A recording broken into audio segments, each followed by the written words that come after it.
இந்த வீடியோல நாம பார்க்க போறது enzymes in biomolecules in cell biology and biomolecules. First என்சைம்ஸ்னா என்னன்னு பார்க்கலாமா? Enzymes are globular proteins that catalyze the many thousands of metabolic reaction taking place within the cells and the organism. So enzymes வந்து ஒரு globular proteins. globularனா sphere shape இல்லனா globe like structure. So spherical shape இல்ல globe like structure. நீங்க எல்லாமே globe பார்த்திருப்பீங்கல்ல. So அந்த மாதிரி ஒரு shape இருக்கிற ப்ரோட்டீன் தான் இந்த என்சைம்ஸ்ன்னு சொல்கிறாங்க. அது மட்டும் இல்லாமல் இது வாட்டர் சால்யூபிள் ஆன ஒரு ப்ரோட்டீன்னு சொல்கிறாங்க. So easily soluble in water. அதனாலேயே ஒரு ரியாக்ஷனை ஃபாஸ்டன் பண்ண முடியுது. ஸோ கேட்டலைசஸ்னா சீக்கிரமாக அந்த வேலையை முடிக்கணும். ஓகேவா? சீக்கிரமாக, அதாவது கேட்டலைசஸ்னா fastening the metabolic reaction. So metabolic ரியாக்ஷன்னா ஃபிசியாலஜிக்கல் ஃபங்க்ஷன்ஸ், அதாவது photosynthesis, respiration, digestion, circulation, excretion, இது எல்லாமே வந்து மெட்டபாலிக் ரியாக்ஷன். ஸோ அது ஃபாஸ்டனாக நடக்கிறதுக்கு என்சைம்ஸ் தேவை. இந்த என்சைம்ஸ் எங்கே இருக்குது? வித்தின் த செல்லுக்குள்ளே தான் இருக்குது.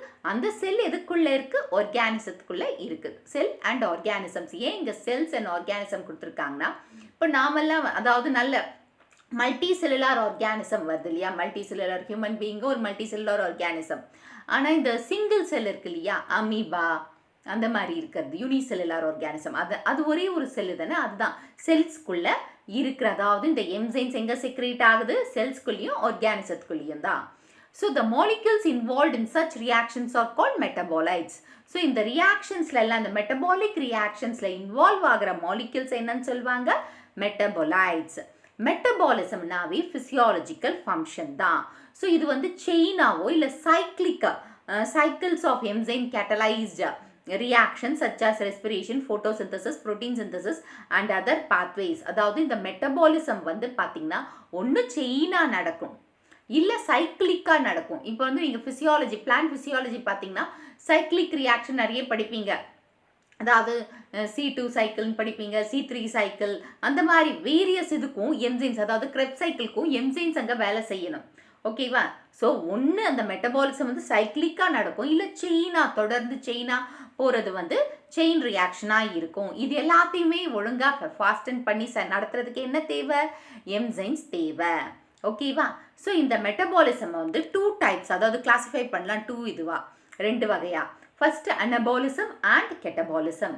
அனபாலிசம் வந்து பில்டிங் அப் ப்ராசஸ்.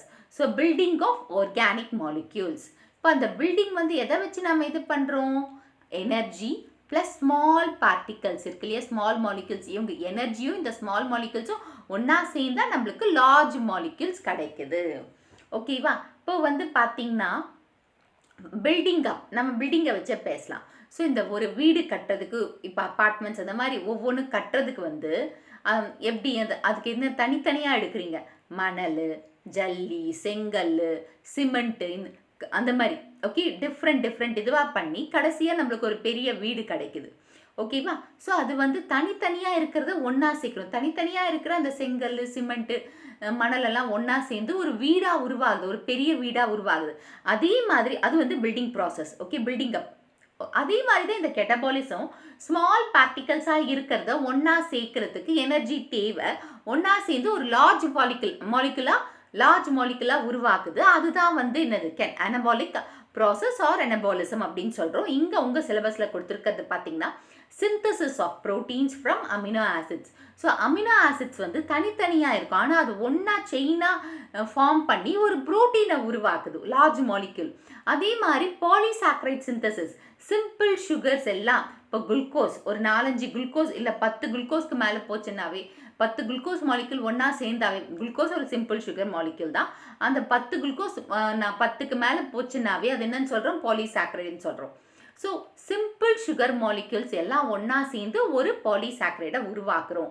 ஸோ இது அனபாலிக் ப்ராசஸோட இல்லை அனபாலிக் ரியாக்ஷனோட எக்ஸாம்பிள். நெக்ஸ்ட் ஒன் வந்து கெட்டபாலிசம். ஸோ அனபாலிக் ஆப்போசிட் என்ன? கெட்டபாலிக். அதாவது பில்டிங்க்கு ஆப்போசிட். ஒரு பில்டிங்கை கட்டுறோம், அந்த பில்டிங்கை இடிக்கிறதுக்கு என்ன யூஸ் பண்ணுறோம்? கட்டுறதுக்கு ரொம்ப நாள் ஆகும், ஆனால் இடிக்கிறதுக்கு ஒரே இதில் புல்டேசர் வச்சு இடிச்சிடுறாங்க இப்போல்லாம். ஓகேவா? So breaking down process. Large மாலிக்யூல்ஸை ஸ்மால் மாலிக்யூல்ஸாக மாற்றுறது தான். இப்போ நம்ம டைஜஷன் நாம் எடுத்துக்கிறது வந்து காம்ப்ளெக்ஸ் ஃபுட்டு தான். அதில் கார்போஹைட்ரேட்ஸ் இருக்குது, ப்ரோட்டீன்ஸ் இருக்குது, லிப்பிட்ஸ் இருக்குது, விட்டமின்ஸ் இருக்குது, மினரல்ஸ், இப்படி ஒரு காம்ப்ளெக்ஸான ஃபுட்டை நம்ம எடுத்துக்கிட்டு நம்ம வயிற்றில் போயிட்டு அந்த லார்ஜ் மாலிக்யூல், காம்ப்ளெக்ஸான லார்ஜ் மாலிக்யூலை ஸ்மால் மாலிக்யூல்ஸாக பிரேக் பண்ணி நியூட்ரியன்ஸை நம்ம பிளட்டில் கலக்கிறதுக்கும் ப்ளஸ் அதனால் நம்மளுக்கு எனர்ஜியும் கிடைக்குது. ஸோ லார்ஜ் மாலிக்யூலை ஸ்மால் மாலிக்யூலாக மாற்றுறதுக்கும் எது தேவை? என்சைம்ஸ் தேவை. ஓகேவா? ஸோ இப்போ இது வந்து லார்ஜ் மாலிக்யூல், எனர்ஜி கிடைக்குது, அது பிரேக் ஆகும்போது ப்ளஸ் ஸ்மால் மாலிக்யூலாகவும் மாறுது. So digestion of complex food and breaking down of sugar in respiration are the examples of catabolic reaction. So digestion வந்து ஒரு complex food, அதை break பண்றாங்க, plus அதை break down பண்றது அந்த sugar molecule எப்போ break down அதாவது break பண்ணும்போது என்ன கிடைக்குது? அந்த respiration நடக்கும்போது breaking நடக்குது, அந்த break பண்ணும்போது உங்களுக்கு என்ன கிடைக்குது? எனர்ஜி கிடைக்குது. ஸோ ரெஸ்பிரேஷனை பற்றி நம்ம டீட்டெயிலாக பிளான்ட் ஃபிசியாலஜியில் பார்க்கலாம். ஸோ என்சைம்ஸ் வந்து ரெண்டு வகையாக பிரிக்கலாம். Extracellular enzymes and intracellular enzymes. Extracellular என்சைம்னா இப்போ வந்து ஒரு செல்லில் இப்போ ஃபார் எக்ஸாம்பிள் லைப்பேசஸ் எடுத்துக்கோங்க. ஓகே, லிப்பேசஸ் அது கால் பிளாடர், அதாவது இந்த கல்லீரல்னு சொல்கிறோம் இல்லையா, அதாவது லிவர் அண்ட் கால் பிளாடர், பித்தப்பை, அந்த இடத்துல தான் சுரக்குது.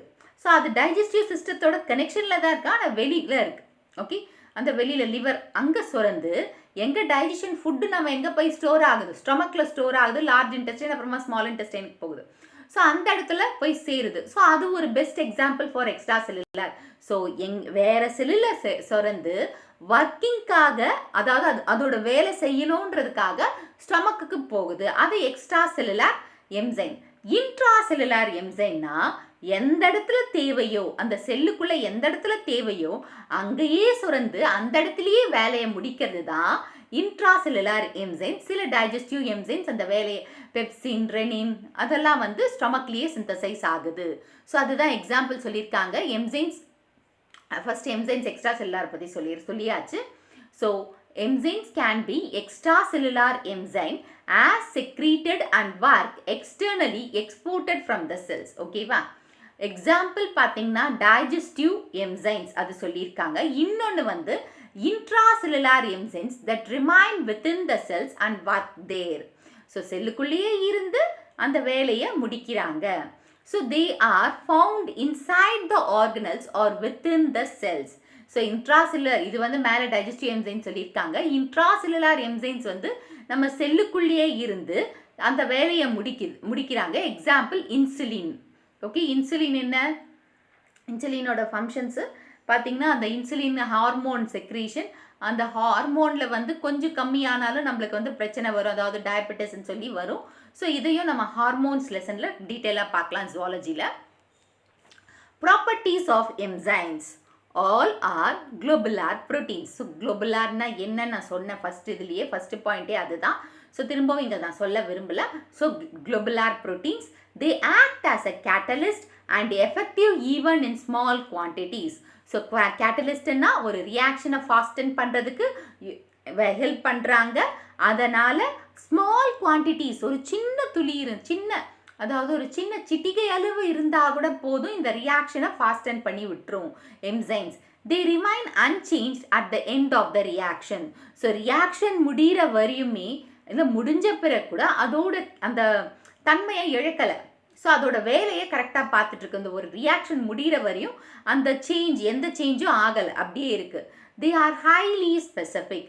ஸோ ஸ்பெசிஃபிக்னா இந்த இடத்துக்கு இந்த டைஜஸ்டிவ் சிஸ்டம்னா renin, pepsin, lipases, pancreatic amylases, இப்போ சலைவரி கிளான்ஸில் அமைலேசஸ், அந்த இடத்துல அது என்ன வேலை செய்யணுமோ அதை மட்டும்தான் செய்யும், வேறு வேலையை செய்யாது. ஸோ அமைலேசஸ் வந்து ஸ்டார்ச் அண்ட் பெக்டினை வந்து பிரிக்கும்.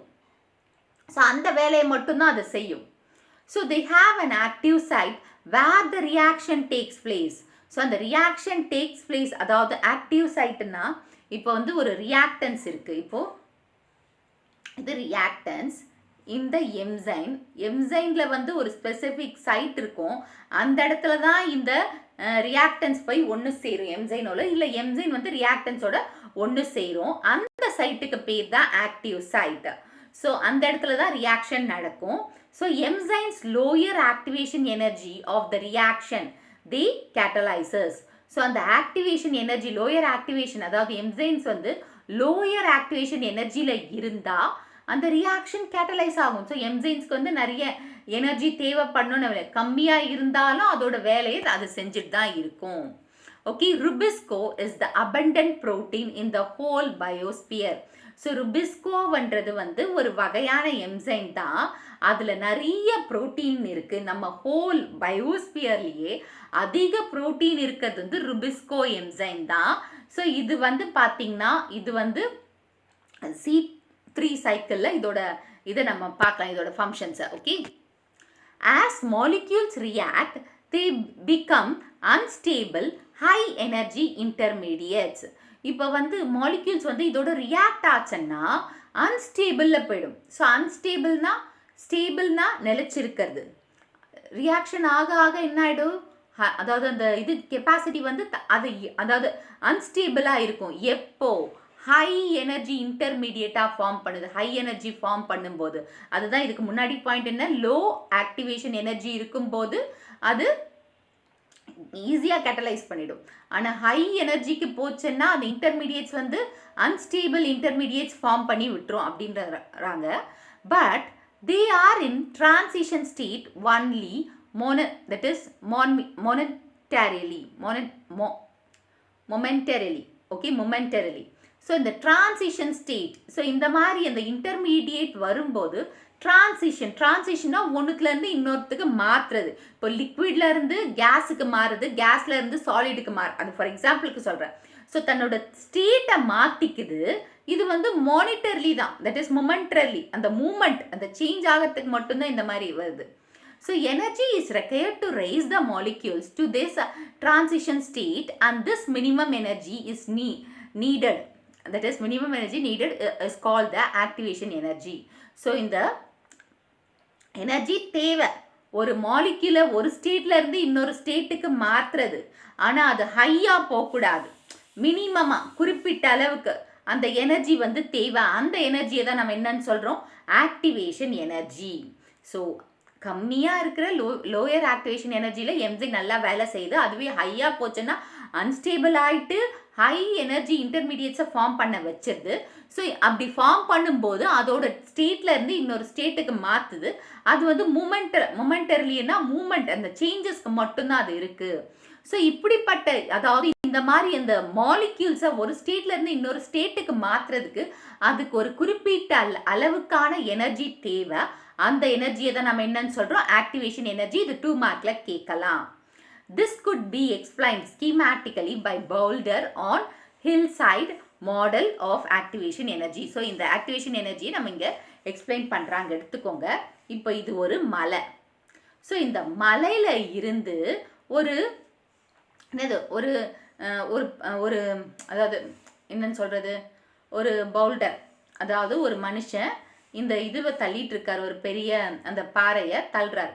ஸோ இது மாதிரி மேலே போயிட்டு இந்த பக்கம் இப்படி கொண்டு வரணும். ஓகே, இந்த பக்கம் சேர்க்கணும், இங்கேருந்து எடுத்துகிட்டு போய் இந்த பக்கம் சேர்க்கணும்.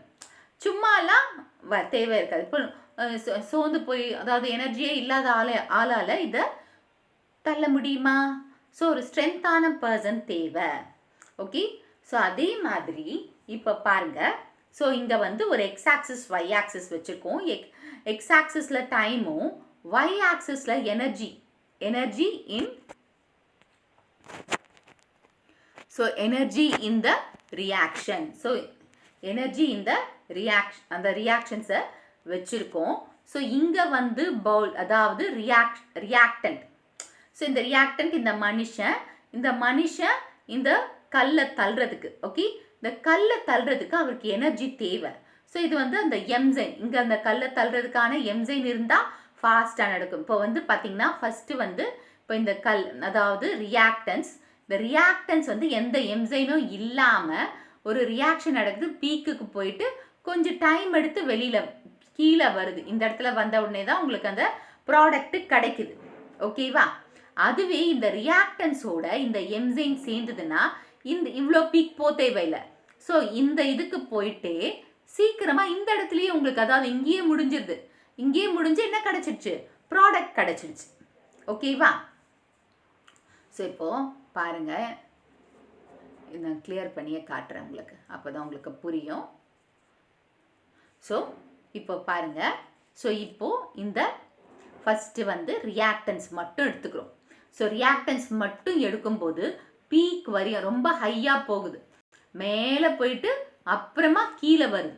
கீழே வரும்போது தான் நம்மளுக்கு வந்து ப்ராடக்ட் கிடைக்கிறது கொஞ்சம் ஸ்லோவாக இருக்குது. ஏன்னா இந்த இடத்துல என்ன இல்லை, இந்த ஆக்டிவேஷன் ஆஃப் எனர்ஜியில் என்சைம்ஸை நம்ம யூஸ் பண்ணல. ஆனால் அதுவே இந்த இடத்துல நம்ம எனர்ஜியை யூஸ் பண்ணுறோம் இந்த ரியாக்டன்ஸோடு சேர்ந்து. அப்போ என்ன ஆகுது, ஸோ அவ்வளோ பீக்குக்கு போகல, கிட்டையே போயிட்டு நம்மளுக்கு இங்கே இந்த ப்ளூ இந்த இது கிடச்சிருது, ப்ராடக்ட்ஸ் கிட்டையே கிடைக்குது, அதாவது சீக்கிரமாக கிடைக்குதுன்னு அர்த்தம். ஸோ டைமை வச்சு பார்க்கும்போது வித்தவுட் என்சைம் வந்து பார்த்திங்கன்னா நம்மளுக்கு அந்த ஆக்டிவேஷன் ஆஃப் எனர்ஜியில் என்சைம் இல்லைன்னா, அதாவது என்சைம் இல்லைன்னா ஸ்லோவாக கிடைக்குது ப்ராடக்ட். என்சைம் இருந்ததுன்னா ஆக்டிவேஷன் ஆஃப் எனர்ஜி டைமை வச்சு பார்க்கும்போது சீக்கிரமாக கிடைச்சிருது ப்ராடக்ட் அப்படின்னு சொல்கிறாங்க. ஸோ இதுதான் வந்து ஆக்டிவேஷன் எனர்ஜி வந்து லோ, அதாவது ஒரு மினிமம் லெவலில் இருந்தால் போதும். ஸோ அதுதான் இங்கேயும். ஸோ எனர்ஜி இல்லாமல் இந்த அதாவது இந்த ஆளால் இதை தள்ளி எடுத்துகிட்டு போய் இங்கே போட முடியாது. ஸோ ஏதாச்சும் ஒரு இப்போ ஃபார் எக்ஸாம்பிள் இப்போ இருக்கிறதுக்கு இது தள்ளி எடுத்துகிட்டு போய் இந்த பக்கம் தள்ளுறதுக்கு பதிலாக இப்போ என்ன பண்ணுவாங்க சொல்லுங்கள், க்ரெயினை வச்சு இந்த க்ரெயின் தான் இங்கே வந்து என்சைம்னு வச்சுக்கோங்க, க்ரெயினை வச்சு இந்த கல்லை தூக்கி இந்த பக்கம் கொண்டு வந்து போட்டுருவாங்க. ஃபாஸ்ட் ஆகுது இல்லையா? ஓகேவா? Next lock and key mechanism of enzyme. So lock and கீனா என்ன, சரியான பூட்டுக்கு சரியான சாவி. ஓகேவா? ஸோ இப்போ இதுதான் லாக், ஓகே, கீ தான் சப்ஸ்ட்ரேட். ஸோ இப்போது பூட்டுக்கு சரியான சாவி இருந்தால் தான் இந்த பூட்டு ஓப்பன் ஆகும். ஓகேவா? ஸோ இந்த பூட்டு போய் கரெக்டாக ஃபிட் ஆகும். ஸோ அதை தான் நம்ம என்னன்னு சொல்கிறோம், லாக் அண்ட் கீ தியரி இல்லை லாக் அண்ட் கீ மாடல். அது என்னன்றதை பார்க்கலாம். In an enzyme catalyzed reaction, the starting substance is the substrate, okay, and it is converted to product. இப்போ இந்த ஸ்டார்டிங் சப்ஸ்டன்ஸ் என்னன்னு சொல்லியிருக்கோம், சப்ஸ்டேட். ஸோ இதுதான் சப்ஸ்டேட். ஓகேவா? இந்த சப்ஸ்டேட் வந்து என்சைனோட சேர்ந்து நம்மளுக்கு என்ன கொடுக்குது, ப்ராடக்டை கொடுக்குது. அதாவது ஃபஸ்ட்டு இதுதான் first point, starting substate. Starting point என்ன, சப்ஸ்டேட். அதுலேருந்து நம்மளுக்கு லாஸ்ட்டாக கிடைக்க போகிறது என்ன, இந்த ப்ராடக்ட். ஓகே, ஸோ இதுலேருந்து நம்மளுக்கு லாஸ்ட்டாக கிடைக்க போகுது. ஸோ இது பார்க்கலாம். இப்போ வந்து ஸ்டார்டிங் பாயிண்ட் என்ன, சப்ஸ்டேட். அப்புறம் லாஸ்ட்டாக கிடைக்க போகிறது என்ன, இந்த சப்ஸ்டேட் வந்து என்னவா மாறப்போகுது, ப்ராடக்டாக மாறப்போகுது. அதான் லாஸ்ட்டாக கிடைக்கிறது ப்ராடக்ட்ஸ் அப்படின்னு சொன்னேன். The substrate binds to the specially formed pocket in the enzyme, the active site. This is called lock and key mechanism of the enzyme action. இப்போ இந்த சப்ஸ்டேட் இருக்கு இல்லையா, இந்த ஷேப்லேயே இந்த என்சைம் கிடச்சதுன்னா, இந்த சப்ஸ்டேட் இருக்கிற ஷேப்லேயே இந்த என்சைம் கிடச்சதுன்னா ஈஸியாக போய் இந்த சப்ஸ்டேட் வந்து இந்த என்சைனோட உட்காந்துரும். ஓகேவா? அதுதான் கரெக்டான லாக்குக்கு கரெக்டான கீ. ஸோ அந்த சப்ஸ்டேட் தான் கீ. கரெக்டான கீ வந்து கரெக்டாக இந்த லாக்குக்குள்ளே ஃபிக்ஸ் ஆகணும். அந்த லாக் வந்து என்சைம். ஸோ இப்போ இவங்க ரெண்டு பேரும் ஃபிக்ஸ் ஆகிட்டா நம்மளுக்கு என்ன கிடைக்கும், lock key complex.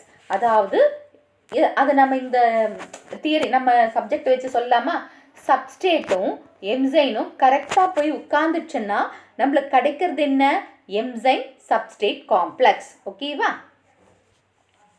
Okay, and as the enzyme and the substrate form a ES complex, the substrate is raised in energy to a transition state and then break down into the products plus unchanged enzyme.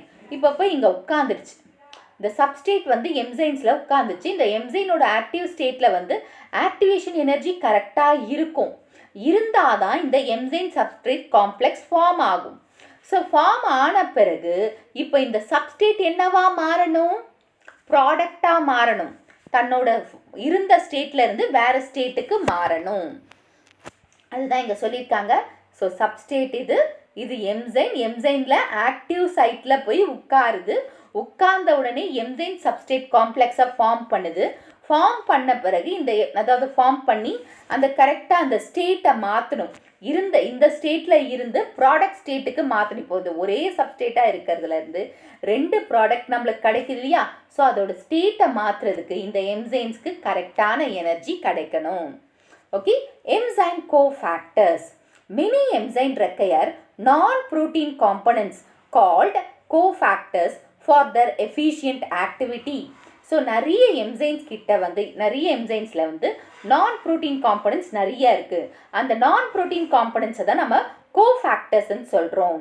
Cofactors may vary from simple inorganic ions to complex organic molecules. So இந்த cofactors simple inorganic அயான்ஸாகவும் இருக்கலாம், அதிலிருந்து complex organic மாலிக்யூல்ஸாகவும் இருக்கலாம். So simple inorganic ions to complex organic மாலிக்யூல்ஸாக இருக்குது. So 3 டைப்ஸாக இருக்குது: inorganic ions, prosthetic group and coenzyme. இப்போ first holoenzyme, the active enzyme with its non protein components. Holo என்சைம்னா இது ஃபுல்லாகவே ஹோலோ என்சைம் தான். இதில் கோஃபேக்டர் இருக்குது, கேட்டலிட்டிக் சைட் இருக்குது, கோஎன்சைம் இருக்குது, அப்போ என்சைம் இருக்குது. ஹோலோனாவே ஹோல். ஸோ எல்லாமே தனக்குள்ளே அடக்கி இருக்கிறது என்னன்னு சொல்கிறோம்? Hollow enzyme. அப்போ enzyme, the inactive site, that is the inactive enzyme without its non-protein component. So holo enzyme na active enzyme with non-protein component இருக்கு. அப்போ enzyme inactive. So inactive enzyme without non-protein component. Okay, inorganic ions helps to increase the rate of reaction catalyzed by the enzymes. So inorganic ions ஓட வேலை என்னன்னா ஒரு ரியாக்ஷனை fasten பண்ணுறதுக்கு இன்னும் அதிகப்படுத்துறது தான். Example, salivary amylase activity is increased in the presence of chloride ions. So chlorine அதிகமாக இருக்கும்போது salivary amylase ஓட ஆக்டிவிட்டி ரொம்ப ஃபாஸ்ட்டாக இருக்குமா. prosthetic group. So prosthetic groups are the organic molecules that assist in catalytic function of an enzyme. So prosthetic groups என்னது? Organic molecules. அவங்களும் என்சைனோட ஃபங்க்ஷனை கேட்டலைசஸ், அதாவது ஃபாஸ்டன் பண்ணுறதுக்கு ஹெல்ப் பண்ணுது. ஃப்ளேவின், adenine dinucleotide, FAD. Okay, so இதில் ரிபோஃப்ளேவின் இருக்குது, விட்டமின் B2. ரிபோஃப்ளேவின் விட்டமின் B2ன்னு சொல்லுவாங்க. So இது என்ன பண்ணுதுன்னு பார்த்தீங்கன்னா இது ஹைட்ரஜனை அக்செப்ட் பண்ணுது. Haem iron containing prosthetic group. Haem iron containing prosthetic group. இது அயன் ஆட்டமை அக்செப்ட் பண்ணுற அந்த சென்டரை இது கிட்ட வச்சிருக்கு. ஸோ இது ஒன்று. Coenzymes organic compounds which act as cofactors. So கோஎன்சைம்ஸும் ஆர்கானிக் கோஃபேக்டர்ஸ்ன்னு சொல்லலாம். ஆர்கானிக் காம்பவுண்ட்ஸ் ஏன்னா இவங்க கோஃபேக்டராக வேலை செஞ்சிட்ருக்காங்க, ஆனால் இவங்க எந்த என்சைனோடையும் அட்டாச்சில் இருக்க மாட்டாங்க. எசென்ஷியல் கெமிக்கல் காம்பனன்ட்ஸ் பார்த்தீங்கன்னா மெனி கோஎன்சைம்ஸ் ஆர் விட்டமின்ஸ். ஸோ அதாவது கெமிக்கல் காம்பனன்ட்ஸை வச்சு இந்த கோஎன்சைம்ஸ் பார்த்தோம்னா விட்டமின்ஸ் தான் நிறைய இருக்குது. NAD, NADP, coenzyme A, ATP, இது எல்லாமே கோஎன்சைம்ஸ் ஆர் கோஃபேக்டர்ஸாக வேலை செஞ்சிட்ருக்காங்க. So ribozyme, non-protein enzyme. A ribozyme also called as catalytic RNA. It is a ribonucleic acid that act as a enzyme. It is found in ribosomes. So இந்த ரைபோசைம் enzyme ஒரு non-protein enzyme. இது RNA, catalytic RNAன்னு சொல்லலாம். ஏன்னா இவங்க ரைபோநியூக்ளிக் ஆசிடோட ஒன்றா சேர்ந்து வேலை செஞ்சிட்ருக்காங்க. இந்த ரைபோசைம் எங்கே இருக்குதுன்னா ரைபோசோம்ஸ் என்ற செல் ஆர்கனல்ஸ்குள்ளே தான் இருக்குது. அங்கே ப்ரோட்டீன் சிந்தசிஸ் நடக்கிறதுக்கு ஹெல்ப் பண்ணுது. ஸோ டிரான்ஸ்கிரிப்ஷன் ப்ராசஸ், அதாவது ப்ரோட்டீன் சிந்தசிஸில் இந்த ரைபோசைமோட வேலையை நம்ம பார்க்கலாம். Next, okay, classification of enzymes. So first enzymes 6 குரூப்ஸாக பிரிச்சிருக்காங்க. Oxidoreductase enzyme, oxidation reduction reaction, அதாவது ரெடாக்ஸ் ரியாக்ஷன் கெமிஸ்ட்ரியில் படிச்சிருப்பீங்க. ஸோ ஆக்சிடேஷனும் நடக்கும், ரிடக்ஷனும் நடக்கும். Okay, adding and that is removal of எலக்ட்ரான்ஸும் அட் அ டைம் நடக்கும். அப்படிப்பட்ட ரியாக்ஷனை நடக்கிறதுக்கு என்சைம்ஸ் வேணும். அந்த என்சைமை வந்து ஆக்சிடோ ரிடக்டேஸ் அப்படின்னு சொல்லுவாங்க. ஏ ப்ளஸ் பி, ஏ வந்து ஆர்இன்னா ரிடக்ஷன், பி வந்து ஓஎக்ஸ்னா ஆக்சிடேஷன் கிவ்ஸ் ஏ ஓஎக்ஸ் ப்ளஸ் பி ஆர்இடி அப்படின்னு இருக்கு. ஓகே, எக்ஸாம்பிள்ஸ் வந்து dehydrogenase. Next transferase. Transferase transfer a group of atoms from one molecule to another. So ஒரு மாலிக்யூல், அதாவது ஒரு குரூப்லேருந்து இன்னொரு குரூப்புக்கு மாற்றுறது. ஸோ இங்கே பார்த்தீங்கன்னா A that is hyphen B plus C is equal to A plus, அதாவது ஏவை தனியாக விடிச்சிட்டு பி வந்து சியோட சேர்ந்தது. So A plus C hyphen B அப்படி இருக்கும். So transaminase, that is transaminase enzyme, that is phosphotransferase, இதெல்லாமே ஒரு குரூப்பை ட்ரான்ஸ்ஃபர் பண்ணுறதுக்காக ஹெல்ப் பண்ணுற enzyme. Next hydrolases. Hydrolysis of substrate by adding of water. ஒரு சப்ஸ்ட்ரேட்டை உடைக்கிறது. அது எதை வச்சு நம்ம உடைக்கிறோம்? வாட்டர் மாலிகுலை வச்சு உடைக்கிறோம். So A hyphen B or A bond பின்னு படிச்சுக்கலாமா? ஐஃபன் வேண்டாம், A bond B plus water H2O gives A bond H plus B bond OH. பிரிஞ்சிடுச்சு இல்லையா வாட்டரை வச்சு? ஸோ டைஜஸ்டிவ் என்சைம்ஸ் எக்ஸாம்பிள் அதுக்கு. நெக்ஸ்ட் ஒன் வந்து isomerase. Control the conversion of one isomer to another by transferring a group of atoms from one molecule to another. So ஒரு ஐசோமர்லேருந்து இன்னொரு ஐசோமருக்கு மாற்றுறது. அதுக்கு காரணம் வந்து அந்த ஆட்டம்ஸில் இருக்கிற ஒரு மாலிக்யூலில் இருக்கிறது இன்னொரு மாலிக்யூலுக்கு மாற்றுறது. So A bond B bond C gives A bond C bond B. இப்போ சி வந்து இங்கே இருந்ததை நடுவில் கொண்டு வந்துட்டோம். ஓகேவா? அந்த மாதிரி இருந்ததுன்னா ஐசோமெரேஸ் என்சைம், ஐசோமெரேஸ் தான் அதுக்கு. நெக்ஸ்ட் ஒன் வந்து லையேஸ். ஸோ லையேஸ்னா break the chemical bond without addition of water. So ஒரு கெமிக்கல் பாண்டை வாட்டர் இல்லாமல் உடைக்கிறது தான் லையேஸ் என்சைனோட வேலை. So A bond B gives A plus B. Example decarboxylase. Next ligases. லிகேசஸ்னா formation of new chemical bond using ATP as a source of energy. So ஒரு புது விதமாக, அதாவது புது கெமிக்கல் பாண்டை ஃபார்ம் பண்ணுறது தான் ஏடிபியை யூஸ் பண்ணி, அதாவது ஏடிபியை எனர்ஜியாக யூஸ் பண்ணி கொண்டு வரது தான் ligases. A plus B plus ATP gives A bond B plus ADP plus Pi. Example பார்த்தீங்கன்னா DNA ligase. Okay, so uses of enzymes இது கேட்கலாம், 3 மார்க்கில் கேட்கலாம். பாக்டீரியல் ப்ரோட்டியேசஸ், பெசில்லஸ் பயாலஜிக்கல் டிட்டர்ஜென்ட்ஸ்க்கு யூஸ் பண்ணுறாங்க. பாக்டீரியல் குளுக்கோஸ் ஐசோமெரேஸ் பெசில்லஸ்லேருந்து தான் எடுக்கிறாங்க. ஃப்ருக்டோஸ் சிரப் மேனுஃபேக்சரிங்க்கு யூஸ் பண்ணுறாங்க. ஃபங்கல் லாக்டேஸ் வந்து குல்வீரோமைசிஸ், தட் இஸ் க்ளோவிவேரோமைசிஸ், அதாவது க்ளோ ஆர் க்ளூவேரோமைசிஸ் அப்படி படிங்க. Breaking down of lactose into glucose and galactose. So லாக்டோஸை குளுக்கோஸும் கேலக்டோஸும் மாற்றுறாங்க. அமைலேசஸ் வந்து aspergillus. Removal of starch in woven cloth production. So starch அந்த ஓவனில் இருந்து அந்த ஸ்டார்ச்சை ரிமூவ் பண்ணுறதுக்காக யூஸ் பண்ணுறது வந்து அமைலேசஸ். ஸோ இந்த வீடியோ உங்களுக்கு புரிஞ்சிருக்கும்னு நினைக்கிறேன். இந்த வீடியோ உங்களுக்கு பிடிச்சிருந்தா ஒரு like, share, subscribe to science easy tech channel. என்னோட பழைய வீடியோ லிங்க் டிஸ்கிரிப்ஷன் பாக்ஸில் கொடுத்துருக்கேன். நீங்கள் என்ன போய் பாருங்கள்.